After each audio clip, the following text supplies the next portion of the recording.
Hello all and welcome back to mister X. இந்த வீடியோவில் நம்ம கொச்சியில் இருக்கிற சில முக்கியமான டூரிஸ்ட் பிளேசஸ் பற்றி பார்க்க போகிறோம். இப்போ நம்ம முன்னாடி பார்த்துட்டு இருக்கிற டனலும் ஒரு சூப்பரான பிளேஸ்னு சொல்லலாம். இது பேர் குதிரன் டனல். கொச்சியிலேருந்து சுமார் 100 கிலோமீட்டர் முன்னாடியே இந்த டனல் இருக்குது. இது லென்த்து பார்த்தீங்கன்னா 1 கிலோமீட்டர், எக்ஸாக்டாக சொல்லணும்னா 950 மீட்டர்ஸ்.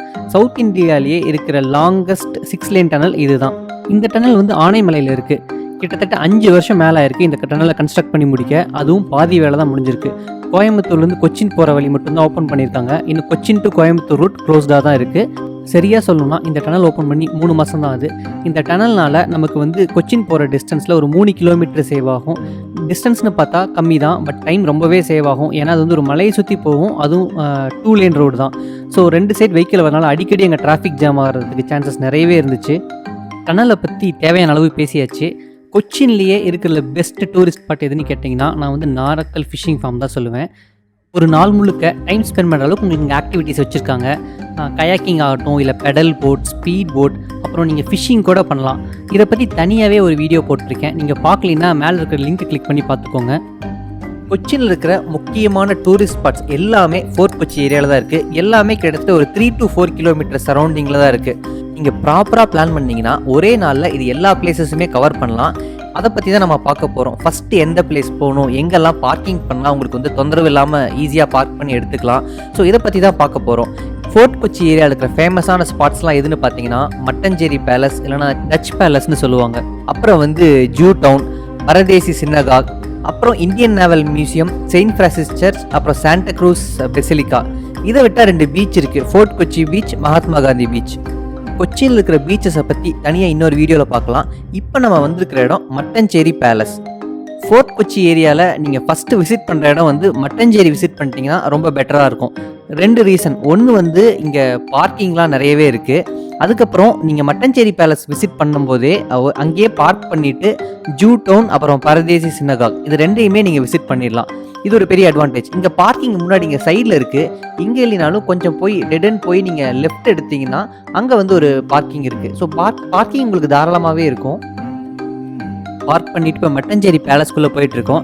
இது 1545 போர்ச்சுகீசியர்களால் கட்டப்பட்டு கொச்சி ராஜாவுக்கு கொடுத்ததா சொல்கிறாங்க.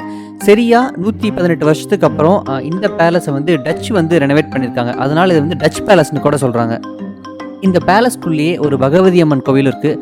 கொச்சியில் இருக்கிற மன்னர்கள் அவங்களோட குடும்பத்தாரை வந்து அந்த சாமி தான் காப்பாற்றுறதா சொல்கிறாங்க.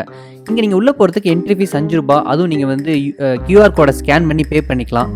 கேரளாவில் இருக்கிற நிறைய டூரிஸ்ட் ஸ்பாட்டில், முக்கியமாக இந்த மாதிரி நேஷ்னல் மான்யூமெண்ட்ஸில் ஃபோட்டோ எடுக்கிறதுக்கு சில டிஃப்ரெண்ட்டான ரூல்ஸ் வச்சுருக்காங்க. சில இடத்துல நீங்கள் கேமரா யூஸ் பண்ணக்கூடாது, உங்கள் ஃபோனை வச்சு ஃபோட்டோஸ் வீடியோஸ் எடுத்துக்கலாம். சில இடத்துல ஃபோட்டோஸ் மட்டும் எடுத்துக்கலாம், வீடியோ எடுத்துக்கூடாது. சில இடத்துல 2மே பண்ணக்கூடாது. இந்த மாதிரி டிஃப்ரெண்ட்டான ரூல்ஸ்லாம் இருக்கும். ஸோ நீங்கள் போய் ஃபோட்டோ வீடியோ எடுக்கிறதுக்கு முன்னாடி கேட்டுக்கோங்க. ஸோ உங்கள் கேமரா யூஸ் பண்ணலான்னு சொன்னாலும் வீடியோ எடுக்கக்கூடாதுன்னு சொல்கிறாங்க. இந்த பேலஸில் சில இடத்துல மட்டும்தான் ஃபோட்டோஸ் வீடியோஸ் எடுக்க முடிஞ்சதுனால இங்கே என்ன ஓவராலாக இருக்குதுன்னு நான் சொல்லிடுறேன். பழைய காயின்ஸ், அப்புறம் ஸ்டாம்ப் கலெக்ஷன்ஸ் இருக்குது, டச் பெயிண்டிங்ஸ் இருக்குது, ராஜாக்களோட கொச்சி ராஜாக்களோட போர்ட்ரேட் இருக்குது, அப்புறம் நிறைய வெரைட்டியில் பல்லக்கெல்லாம் செஞ்சுருக்காங்க. இப்போ இதெல்லாம் பார்த்தீங்கன்னா வந்து தந்தத்துலேயே ஐவரியில் செஞ்ச பல்லக்கு. இங்கெல்லாம் உங்களுக்கு வந்து ஃபோட்டோஸ் மட்டும்தான் எடுத்துக்கலாம், வீடியோஸ் எடுக்கலாம் பர்மிஷன் கிடையாது.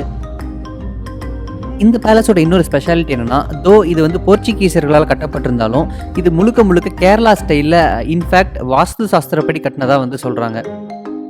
ஸோ அவ்வளோதான் மட்டஞ்சேரி பேலஸ். இது கொஞ்சம் சின்ன இடம் தான், ஒரு 1 hour நீங்கள் ஸ்பெண்ட் பண்ணலாம். இந்த பேலஸ் விட்டு வெளியில் வந்தீங்கனாலே நேராக ஆப்போசிட்டில் வந்து போட்டிங் டூரிசம் சென்டர் இருக்குது. ஒருவேளை நீங்கள் ஆன்லைனில் புக் பண்ணியிருந்தீங்கன்னா அதான் 1 hour இல்லை 2 hour நீங்கள் போட்டிங் போகிற மாதிரி. ஸோ அதையும் நீங்கள் இங்கேயே வந்து முடிச்சிடலாம். அடுத்ததான் நம்ம பார்க்க போகிறது ஜூ டவுன். ஸோ இப்போ நீங்கள் பார்த்துட்டு இருக்கிற ஸ்ட்ரீட் இருக்கு இல்லையா, இதுதான் ஜூ டவுன். நீங்கள் மட்டஞ்சேரி பேலஸ்லேருந்து வெளியில் வந்த உடனே ரைட் எடுத்திங்கன்னா அந்த ஸ்ட்ரீட் தான் வந்து ஜூ டவுன்னு சொல்கிறாங்க. இங்கே ஃபுல்லாக வந்து இந்த பழைய ஆர்டிஃபேக்ட்ஸ், அப்புறம் வந்து கைவினை பொருட்கள், இது எல்லாமே கிடைக்கும். இப்போ நீங்கள் பார்க்கும்போதே தெரியுது நிறைய ஷாப்ஸ் வந்து க்ளோஸ் ஆகிருக்கு. ஏன்னா இவங்களோட ப்ரைம் கஸ்டமர் எல்லாருமே ஃபாரினர்ஸ் தான். ஸோ அவங்க வந்து ஒரு $100 $300 ஈஸியாக கொடுத்து அவங்களால வந்து ஒரு காஸ்ட்லியான ஆர்டிஃபேக்ட்ஸ்லாம் வாங்க முடியும். நம்ம ஊர் மக்கள் வந்து அதெல்லாம் அவ்வளோ விரும்ப மாட்டாங்க. ஸோ நிறைய ஷாப்ஸ் இப்போ க்ளோஸாக தான் இருக்குது இந்த கோவிட் ரீசன்ஸ்னால. அது மட்டும் இல்லாமல் நீங்கள் இங்கே போய் வாங்கணுன்னா நமக்கு வந்து அது ப்ராப்பராக அந்த ப்ரைஸ் அப்ரைஸ் பண்ணவே தெரியாது, இதோட கரெக்ட் வேல்யூ என்னென்னு தெரியாது. ஸோ அதில் ரொம்ப இன்ட்ரெஸ்டடாக இருக்கவங்க அவங்களாம் போய் இங்கே பார்க்கலாமே தவிர நம்ம உள்ளே போகிறதே எனக்கு வந்து ரீசனபிளாக படலை. ஸோ அவங்க ஒரு ப்ரைஸ் சொன்னாங்கன்னா அது கரெக்டாக இல்லையான்னு கூட நம்மளால் சொல்ல முடியாது இல்லையா. அதே ரோட்லேயே டெட் எண்ட் வந்து நீங்கள் ரைட் எடுத்தீங்கன்னா பரதேசி சின்னகாக் போகலாம். ஸோ பரதேசி அப்படின்னா வந்து ஃபாரினர்ஸ்னு அர்த்தம். சின்னகாங்கிறது ஜூஸ். இப்போ எப்படி வந்து கிறிஸ்டியன்ஸுக்கு வந்து சர்ச் சொல்கிறாங்களோ, ஜூஸ்க்கு வந்து சின்னகாக்னு சொல்கிறாங்க. ஸோ மோஸ்ட்டாக இது வந்து ஒரு வர்ஷிப் பண்ணுற இடம்ல அவங்க மீட் பண்ணி ஒரு நாலேஜ் ஷேர் பண்ணிக்கிற ஒரு பிளேஸாக தான் அவங்க வந்து பார்க்குறாங்க. இதை ஸ்பானிஷ் பேசுகிற ஜூஸ் தான் அதை கட்டினதுனால இது வந்து பரதேசி சின்னகாக் அப்படின்னு சொல்கிறாங்க. இந்த சின்னகாக் வந்து ஃப்ரைடே, சாட்டர்டே, சண்டே இது 3 நாளுமே க்ளோஸ் ஆகிருக்கும். அப்புறம் வேறு ஏதாவது ஜூவிஷ் ஹாலிடே இருந்தாலும் க்ளோஸ் பண்ணி தான் வச்சுருப்பாங்க. அப்புறம் டைமிங் பார்த்தீங்கன்னா காலையில் 5 மணிலேருந்து மதியம் 1 மணி வரைக்கும், அப்புறம் ஈவினிங் ஒரு 2 மணி நேரம் 5லேருந்து 7 மணி வரைக்கும் ஓப்பன் ஆகிருக்கும். நீங்கள் இங்கே உள்ளே போகணுன்னா உங்கள் செப்பல்ஸ்லாம் ரிமூவ் பண்ணிட்டு தான் போகணும். அப்புறம் ஒரு ட்ரெஸ் கோடு இருக்குது. மென் வந்து ஃபுல்லாக வந்து ஷர்ட்ஸ் அண்ட் பேண்ட்ஸ் போட்டிருக்கணும். விமன் வந்து முட்டிக்கு கீழே வரைக்கும் வந்து ட்ரெஸ் பண்ணியிருக்கணும். இங்கே உள்ளே போகிறதுக்கு என்ட்ரி ஃபீஸ் ஒரு 5 or 10 rupees வாங்குறாங்க. அப்புறம் உள்ள ஃபோட்டோஸ் அண்ட் வீடியோஸ் இருக்க பர்மிஷன் இல்லை. ஸோ நீங்கள் டேரெக்டாக பார்த்து தான் தெரிஞ்சுக்கணும். இங்கே வந்து உள்ள ஒரு சின்ன மியூசியம் மாதிரி இருக்குது.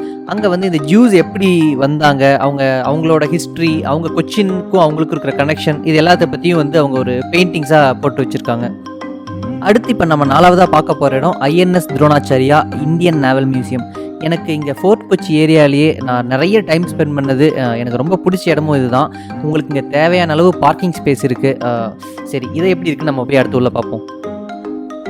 உள்ளே என்ட்ரானதுமே லெஃப்ட் அண்ட் ரைட் சைடில் கவர்டு மியூசியம் இருக்கும். அப்புறம் வந்து ஆர்மியில் யூஸ் பண்ண வந்து கன்ஸ், அப்புறம் ஏர்கிராஃப்ட்ஸ், இது எல்லாமே வந்து வெளியில் ஓப்பன் ஸ்பேஸில் தான் வச்சுருக்காங்க. நேவியில் யூஸ் பண்ண சில மிஷின்ஸ்லாம் கேட்கவே அமேசிங்காக இருந்துச்சு. அதில் இன்ட்ரெஸ்டிங்கான சில விஷயத்தை மட்டும் நான் உங்களுக்கு சொல்கிறேன். நீங்கள் பார்த்துட்டு இருக்கிற இந்த 2 மெஷின்ஸுமே கப்பல்லேருந்து எதிரி விமானத்தை அழிக்கிறதுக்காக வந்து பண்ணி வச்சுருக்காங்க. அடுத்ததாக இந்த பிளாக் கலரில் பார்க்குறீங்க இல்லையா, இது நிலத்தில் எப்படி கண்ணி வெடியோ அதே மாதிரி இவங்க கடலில் வந்து இதை யூஸ் பண்ணுறாங்க. இப்போ எதிரிகளோட கப்பல் வந்து இதை தாண்டி போகும்போது ஒயர்ஸ்லாம் இருக்கும், அது கட் ஆனாலோ இல்லை ஏதாவது மேக்னெட்டிக் வேவ்ஸ் மூலமாக ஆக்டிவேட் பண்ணாலோ இது வெடித்து வந்து எதிரிகளோட கப்பலையே மூழ்கடிச்சிரும். அடுத்ததாக ஒரு குட்டி ஃப்ளைட் மாதிரி 3 லேயர் ஆஃப் விங்ஸ் வச்சு பார்க்குறீங்க இல்லையா, இதுவும் ஒரு இன்ட்ரெஸ்டிங்கான வார்கிராஃப்ட் தான். இது வந்து பறக்கிறது இல்லை, தண்ணி கடியில் போகிறது. இதோட மெயின் பர்பஸ் என்னென்னா, கடலுக்குள்ளே கண்ணி வெடிலாம் இருந்துச்சுன்னா இது வந்து கப்பலுக்கு முன்னாடியே போய் அதை வந்து ஆக்டிவேட் பண்ணி வெடிக்க வச்சிரும். ஸோ கப்பல் வரும்போது அது எதுவும் வெடிக்காது. இது எப்படி பண்ணுறாங்கன்னா, அங்கே தான் ஒயர்ஸ் இருந்துச்சுன்னா கட் பண்ணி விட்டுரும். அதுக்கப்புறமா இது வந்து ஹை வோல்டேஜ் மூலிமா நல்ல மேக்னெட்டிக் வேவ்ஸ் ஜென்ரேட் பண்ணி டெட்டனேட் பண்ணி விட்டுரும். அது தவிர இங்கே வந்து நிறைய மிசைல்ஸ் இருக்குது, ரேடார் சிஸ்டம்ஸ் இருக்குது. அப்புறம் வந்து நீர்மூழ்கி கப்பலை அழிக்கிற மாதிரி நிறைய ராக்கெட் லான்ச்சஸ், இது எல்லாமே இங்கே பார்க்கறதுக்கு வந்து ரொம்ப பிரம்மாண்டமாக இருக்குது. ஒன்றுக்கும் அவங்க வந்து எக்ஸ்ப்ளனேஷன் கொடுத்துருக்காங்க. அது தவிர இந்தியன் ஆர்மியில் யூஸ் பண்ண கப்பல், அதுக்கப்புறமா ஹெலிகாப்டர். இந்த ஹெலிகாப்டரோட ஸ்பெஷாலிட்டி என்னென்னா, மேலே பறக்கிற விமானத்தையும் இதை வச்சு தாக்க முடியும், ராக்கெட் லான்ச் பண்ணி. அப்புறம் வந்து நீர்மூழ்கி கப்பலையும் இதை வச்சு தாக்க முடியும். அடுத்ததாக இன்னொரு இன்ட்ரெஸ்டிங்கான விஷயத்தையும் உங்களுக்கு சொல்கிறேன். இப்போ நீங்கள் பார்த்துட்டு இருக்கீங்க இல்லையா, இது வந்து ஒரு குட்டி ஆளில்லா விமானம். இது வந்து ஒரு 100 கிலோமீட்டர் வரைக்கும் நம்மளால் கண்ட்ரோல் பண்ண முடியும். இதோட மெயின் பர்பஸ் எதுக்குன்னா, நம்மளோட ராக்கெட் மிசைல்ஸ் எல்லாம் கரெக்டாக டார்கெட்டை போய் அடிக்குதா அப்படின்னு டெஸ்ட் பண்ணுறதுக்காக இந்த ஃப்ளைட்டை வச்சு அவங்க டெஸ்ட் பண்ணுறதா சொல்கிறாங்க. ஸோ இந்த மாதிரி நிறைய இன்ஃபர்மேஷன் கொடுத்துருக்காங்க. நீங்கள் ஒன்று போய் நின்று படித்து பார்த்தீங்கன்னா அவ்வளோ பிரமிப்பாக இருக்குது. இப்போ நான் உங்களுக்கு சுற்றி காட்டினதுலாம் ஒரு 20-25% மட்டும்தான் இருக்கும். மீதி இன்னும் அவ்வளோ இருக்குது. அது எல்லாத்தையும் நம்ம வீடியோவில் கவர் பண்ண முடியாது. நீங்கள் நேராக போய் பார்த்து எக்ஸ்பீரியன்ஸ் பண்ணிங்கன்னா இன்னும் ரொம்பவே நல்லாயிருக்கும். நீங்கள் ரைட் சைடில் இருக்கிற மியூசியம்குள்ளே போனீங்கன்னா அங்கே ஆர்மியில் யூஸ் பண்ண வெப்பன்ஸ், அப்புறம் வந்து நேவியை பற்றின கம்ப்ளீட் இன்ஃபர்மேஷன் நீங்கள் தெரிஞ்சுக்கலாம். அவங்க என்னென்ன மாதிரி பேட்ஜஸ் யூஸ் பண்ணுவாங்க, அவங்களோட கொடுக்குற மெடல்ஸ் என்னென்ன, இது எல்லா இன்ஃபர்மேஷனுமே போட்டிருக்காங்க. அது மட்டும் இல்லாமல் 3000 BCயிலிருந்து சேரர்கள், சோழர்கள், அப்புறம் இப்போது கரண்ட்டாக இருக்கிற நேவல் ஹிஸ்ட்ரி வரைக்கும் எல்லா இன்ஃபர்மேஷனுமே இங்கே போட்டிருக்காங்க. இது ஒன்றும் படிச்சிங்கன்னா உங்களுக்கு கிட்டத்தட்ட இதுக்கே இந்த இடத்துல மட்டுமே நீங்கள் வந்து ஒரு 4லேருந்து 5 மணி நேரம் ஸ்பெண்ட் பண்ண வேண்டியதாக இருக்கும். நான் உங்களுக்கு சுற்றி காட்டினது ஒரு ரூம் தான். இந்த மாதிரி இன்னொரு 3 ரூம் இருக்குது இங்கே. அப்புறம் உள்ள இங்கே ஒரு மினி தேட்டர் கூட இருக்குது. இங்கே வந்து நேவல் பற்றின ஹிஸ்ட்ரி இதெல்லாமே ஒரு மூவி மாதிரி அப்படியே ப்ளே பண்ணிகிட்டே இருப்பாங்க லூப்பில். அடுத்ததாக நீங்கள் ரைட் சைடு இருக்கிற மியூசியம் போனீங்கன்னா நிறைய வால் பெயிண்டிங்ஸ், அப்புறம் வந்து நேவியில் யூஸ் பண்ண சில பழைய மெஷின்ஸ்லாம் வச்சுருக்காங்க. முக்கியமாக இங்கே வந்து ரொம்ப இன்ட்ரெஸ்டிங்கான ஒரு விஷயம் என்னென்னு பார்த்தீங்கன்னா, இங்கே வாலில் ஃபுல்லாக வந்து 3D ஆர்ட் வரைஞ்சிருப்பாங்க. நீங்கள் தூரத்துலேருந்து பார்க்கும்போது இது ஜஸ்ட் ஒரு பெயிண்டிங் மாதிரி தான் இருக்கும்.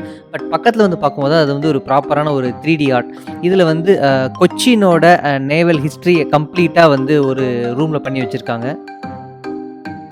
நான் 3D ஆர்ட்னு சொன்னது இதுதான். தூரத்தில் பார்க்க பெயிண்டிங்காக இருக்கும், பட் பக்கத்தில் வரும்போது அது வந்து வால்லேருந்து நல்லாவே ப்ரொஜெக்ட் ஆகிருக்குது, உங்களுக்கு வந்து கிளியராகவே தெரியும். இந்த மாதிரி இங்கே நிறைய ரூம்ஸ் இருக்குது. நீங்கள் கொச்சின் வந்தீங்கன்னா கண்டிப்பாக இந்த இடத்துக்கு வாங்க. நல்லா ஒரு சாட்டிஸ்ஃபைடாக போகலாம் டைம் ஸ்பெண்ட் பண்ணிட்டு. இந்த வீடியோவில் நம்ம பார்க்க போகிற கடைசி இடம் இதுதான், செயின்ட் ஃப்ரான்சிஸ் சர்ச். இந்த சர்ச் பக்கத்திலேயே உங்களுக்கு வந்து மகாத்மா காந்தி பீச் இருக்குது, ஃபோர்ட் கொச்சி பீச் இருக்குது. ஸோ அங்கெல்லாம் உங்களால் காரை எடுத்துகிட்டு போக நினைக்க கூட முடியாது, அவ்வளோ டிராஃபிக்காக இருக்கும். ஸோ எதாக இருந்தாலும் இந்த ஏரியாலே நீங்கள் பார்க் பண்ணிவிட்டு நடந்து போயிட்டு வந்துக்கலாம். இந்த சர்ச் கட்டினது வந்து 1506 வருஷம். இப்போ நீங்கள் யூரோப்பியன் ஸ்டைல் சர்ச்சுன்னு பார்த்தீங்கன்னா இதுதான் one of the oldest church அப்படின்னு சொல்லலாம். சர்ச்சுக்கு வெளியில் மட்டும்தான் வீடியோ எடுக்க முடியும். சர்ச்சுக்கு உள்ளே போயிட்டிங்கன்னா ஒன்லி ஃபோட்டோஸ் அலவுட், வீடியோஸ்லாம் அலவுட் கிடையாது.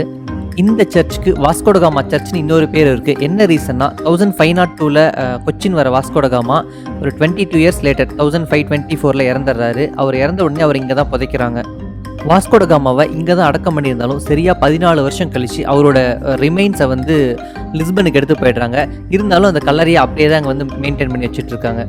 இந்த சர்ச்சுக்கு வர நிறைய பேருக்கு இந்த வாஸ்கோடகாமா டூம் இங்கே இருக்கிற விஷயமே தெரியறதில்ல. நான் என் கூட வந்து இன்னும் சில பேர், எனக்கு அவங்களுக்கு தெரியாது, எல்லாம் ஒன்றா தான் உள்ளே வந்தோம். வந்து சர்ச்சை சுற்றி பார்த்துட்டு வெளியில் போயிட்டோம். வெளில போனதுக்கப்புறம் தான் அங்கேருந்து ஒரு கடைக்காரர் சொன்னார், இங்கே தான் வாஸ்கோடகாமா பதிச்ச டூம் இருக்குது, போய் பார்த்துட்டு வாங்கன்னு. ஸோ நாங்கள் திரும்ப வந்து உள்ளே வந்து பார்த்துட்டு வந்தோம். ஸோ நீங்கள் இங்கே வந்தீங்கன்னா மறக்காமல் இந்த இடத்த மிஸ் பண்ணாமல் பாருங்கள். ஸோ கொச்சினில் இருக்கிற 5 பெஸ்ட் டூரிஸ்ட் பிளேசஸ் பற்றி பார்த்துட்டோம். அடுத்த வீடியோவில் கொச்சினில் இருக்க பீச்சஸை பற்றி பார்ப்போம்.